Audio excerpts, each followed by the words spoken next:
Bismillahirrahmanirrahim. Assalamualaikum warahmatullahi wabarakatuh. Salam sejahtera bagi kita semua. Kepada Bapak Ibu yang terhormat, perkenalkan nama saya Di Santoso, saya Widya Iswara dari Kementerian Hukum dan HAM. Pada kesempatan ini saya akan menjelaskan bagaimana cara mendelivery mata diklat terkait dengan digital organization yang akan disampaikan kepada peserta pelatihan kepemimpinan administrator.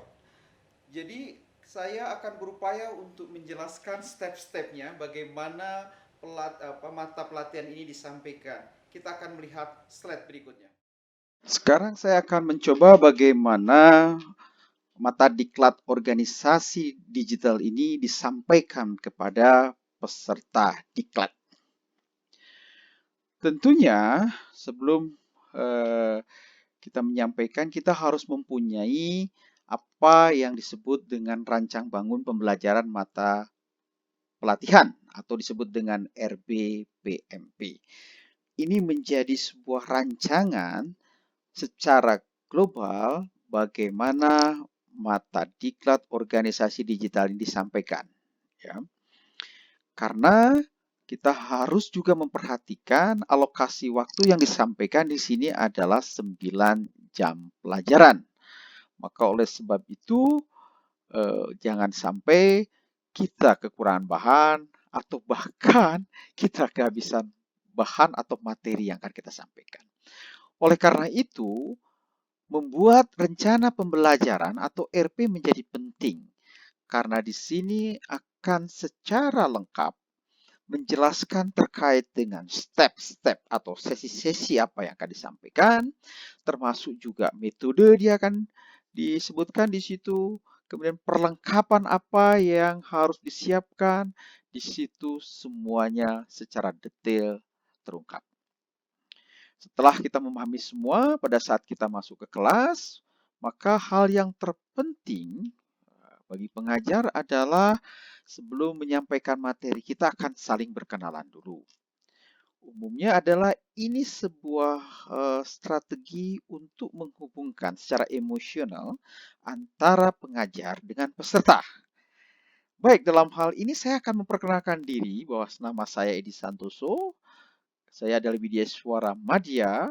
Kantor saya adalah di BPSDM, Kementerian Hukum dan HAM, Jalan Raya Gandul nomor 4 Cinere, Depok, Jawa Barat.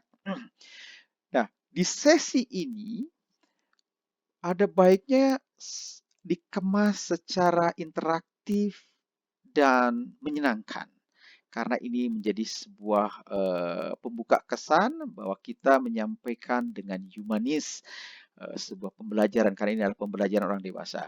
Di sini pun saya akan menyelipkan apa yang disebut dengan mapping untuk mengetahui peserta itu menginginkan apa dalam pembelajaran ini. Nah, biasanya kita membagikan kertas dalam bentuk kertas stick note untuk dia menuliskan apa yang diharapkan. Ya. Di sini interaksi menjadi sesuatu modal awal untuk menyampaikan materi. Setelah perkenalan, hal yang paling penting kemudian adalah menyampaikan deskripsi singkat. Deskripsi singkat dari mata diklat ini adalah mata pelatihan ini membekali peserta dengan pengetahuan tentang konsep dasar organisasi digital dan penerapannya melalui praktek pelaksanaan di bidang tugas. Setelah menyampaikan deskripsi singkat, kemudian dilanjutkan dengan tujuan pembelajaran. Setelah mengikuti pembelajaran mata pelatihan ini, peserta diharapkan mampu menerapkan organisasi digital dalam menjalankan tugas dan peranannya sebagai pemimpin jenjang administrator sehingga mampu menghasilkan kinerja tinggi. Dari tujuan ini diharapkan peserta akan mengetahui bahwa tujuan pembelajaran yang diikuti hari ini adalah menghasilkan kinerja tinggi, ya, yaitu menerapkan organisasi digital. Kemudian akan memasuki ke pembelajaran pertama. Pembelajaran pertama akan berfokus pada pendekatan organisasi digital Maka di dalam sesi ini hal yang paling penting adalah bagaimana menceritakan transformasi digital itu terjadi, mulai dari sistem manual menuju ke sistem elektronik. Maka video yang paling terkait dengan topik ini adalah akan memutarkan video yang disebut dengan transformasi dari manual ke elektronik.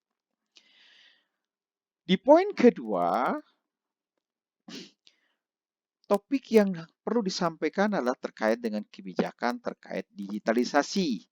Maka di sini pengajar menyampaikan atau saya sendiri akan menyampaikan beberapa kebijakan atau peraturan yang terkait dengan digitalisasi pemerintahan. Kemudian terkait dengan metode, media, dan sarana itu sudah saya cantumkan di dalam rencana pembelajaran, maka kita hanya mengikuti dari rencana pembelajaran itulah tiap sesi yang akan kita lakukan. Adapun alokasi waktunya 2 jam pelajaran untuk menyampaikan sesi pendekatan organisasi digital. Ini ada beberapa contoh slide yang terkait dengan sesi ini. Di dalam PP, Peraturan Pemerintah Pelayanan Publik Nomor 96 Tahun 2012, di sini disebutkan ada sistem pelayanan terpadu merupakan satu proses pengelolaan pelayanan terhadap beberapa jenis pelayanan yang dilakukan secara terintegrasi dalam satu tempat baik secara fisik maupun virtual.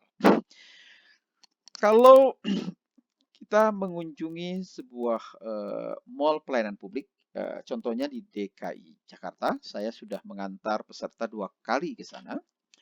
Itu semua sistem kepengurusan pelayanan publik sudah terintegrasi. Mulai dari pendaftaran, proses, sampai akhir dari pelayanan semuanya mengacu kepada pelayanan yang berbasis elektronik. Dan ini pun sudah digunakan di beberapa daerah terkait dengan pembentukan mal pelayanan. Begitu juga BUMN juga sudah banyak melakukan transformasi. Contohnya adalah dalam sistem pembayaran, dalam sistem pembelian tiket, dalam sistem pemberian informasi, sudah banyak contoh yang disampaikan di situ. Kemudian ya ada slide ini akan menggambarkan bagaimana transformasi terjadi, itu juga penting untuk disampaikan. Dan yang paling penting tadi ada beberapa kebijakan yang bisa dijadikan acuan oleh peserta. Yang pertama adalah Inpres 3 nomor 2003 terkait dengan e-government.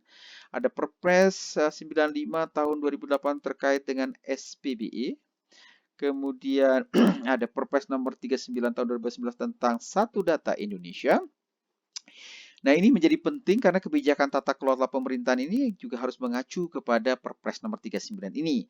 Di sini produsen data atau unit instansi pusat dan instansi daerah menghasilkan data berdasarkan kewenangan suatu sesuai dengan ketentuan peraturan undang-undang ini. Kemudian yang poin 4 tidak kalah pentingnya adalah terkait dengan Undang-Undang Informasi Transaksi Elektronik dan Peraturan Pemerintah turunannya. Ini adalah merupakan peraturan di bidang cyber law atau hukum cyber yang berbasis IT yang dimiliki oleh Indonesia. Ini akan mengatur terkait bagaimana sahnya dokumen digital di mata hukum, bagaimana tentang legal tidak legalnya memberikan informasi, bagaimana hal-hal pelanggaran yang harus dihindari. Ini ada diatur dalam undang-undang IT ini. Kemudian di sesi 2 terkait dengan konsep organisasi, itu ada 2 hal yang perlu disampaikan terkait dengan komponen kunci organisasi digital, kemudian tantangan pembangunan organisasi digital. Maka video yang akan menarik untuk ditampilkan adalah bagaimana menggambarkan permasalahan digital ini, karena ini terkait dengan tantangan. Bisa jadi apa yang kita rencanakan itu kita akan memperoleh tantangan. Nah, nanti kita akan lihat di slide berikutnya. Alokasi waktu untuk sesi ini adalah 2 jam pelajaran. Ini beberapa contoh terkait dengan slide sesi ini. Maka kunci keberhasilan dari digital organisasi ini ada 3 poin. Yang pertama ada leadership, kedua ada komitmen, tiga adalah kerjasama. Jadi leadership inilah diharapkan pemimpin bisa menjadi panutan untuk mengadakan perubahan. Nah, untuk itu setelah pemimpin mempunyai komitmen untuk melakukan perubahan, maka ada perlu komitmen untuk bagaimana mengaktualisasikan dari rancangan tadi menjadi nyata. Dan ini juga bisa mempertimbangkan kerjasama, baik internal maupun eksternal untuk melaksanakan ini. Contoh slide berikutnya ada tantangan digital organisasi ini adalah terkait dengan culture, budaya, dan kebiasaan. Ini umumnya adalah sesuatu hal yang sangat menjadi titik fokus terkait dengan perubahan. Kesulitan adalah terkait dengan budaya, kebiasaan. Ini akan menjadi sulit sekali dilaksanakan kalau pemimpin itu sendiri tidak mempunyai komitmen untuk melaksanakannya. Yang ketiga adalah poin yang sulitnya kolaborasi antar lembaga. Ini menjadi titik fokus juga di mana kata koordinasi yang kadang-kadang seperti mudah dikatakan tapi sulit sekali untuk dilaksanakan. Maka pelaksanaan terkait dengan digital organisasi ini juga melihat terkait dengan kompetensi SDM. Maka kesenjangan kompetensi ini juga harus diperhatikan supaya SDM yang terlibat di dalamnya bisa meningkatkan atau berupaya untuk meningkatkan kompetensinya. Poin yang kelima terkait dengan tantangan ini adalah rendahnya pemahaman terhadap harapan publik. Nah, maka oleh sebab itu perlu dilakukan sebuah survei untuk melihat apa sih sebetulnya harapan pelayanan dan digital organisasi yang diharapkan oleh masyarakat. Di pembelajaran ketiga, mohon maaf ini salah tulis, adalah menekankan pada praktek organisasi digital. Maka ada dua poin yang penting di sini, ada terkait dengan praktek hal yang perlu dilakukan menuju organisasi digital, kemudian adalah praktek pembelajaran dalam menerapkan organisasi digital. Metode dan media, segala sesuatunya akan mengacu kepada RP seperti yang kita sampaikan tadi.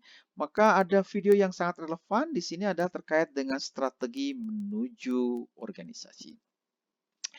Di sini pun akan dikombinasikan dengan metode diskusi yang tujuan akhirnya akan bagaimana peserta ditantang untuk melihat tujuan apa yang akan dicapai, master plan, regulasi, SDM, dan pedoman. Paling tidak mereka mempunyai gambaran dalam mempraktekkan organisasi digital ini. Alokasi waktunya dalam sesi ini adalah 3 jam pelajaran. Ini ada beberapa contoh terkait dengan sesi ini, yaitu hal yang perlu dilakukan menuju digital dan mempertimbangkan kebutuhan penerima layanan. Kemudian di situ juga ada kesiapan aturan main, ada kesiapan SDM, ada kesiapan infrastruktur internal, ada kesiapan ekosistem, misalkan listrik, jaringan, dan lain. Dan terakhir ada menerapkan teknik-teknik manajemen perubahan. Ini ada contoh slide lain terkait dengan 3 poin penting, yaitu people, teknologi, dan policy. Jadi kalau ada teknologi saja, tadi people-nya atau SDM-nya tidak mumpuni, juga tidak akan jalan.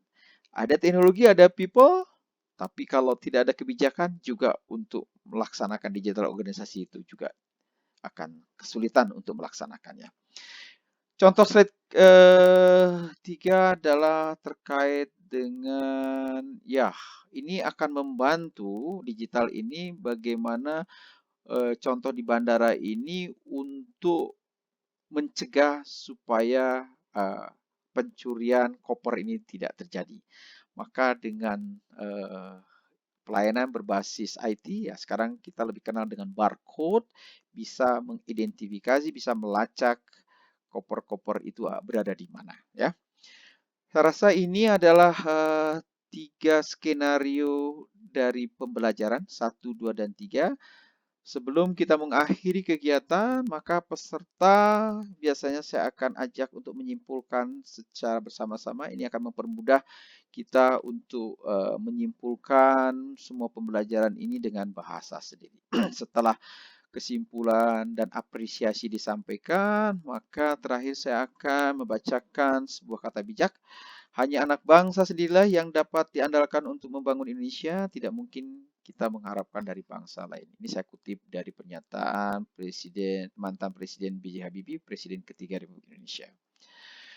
Dengan demikian, saya rasa berakhirlah apa skenario pembelajaran yang akan disampaikan, insya Allah. Maka terakhir saya ucapkan wabillahi taufik wal hidayah. Wassalamualaikum warahmatullahi wabarakatuh. Saya ucapkan terima kasih.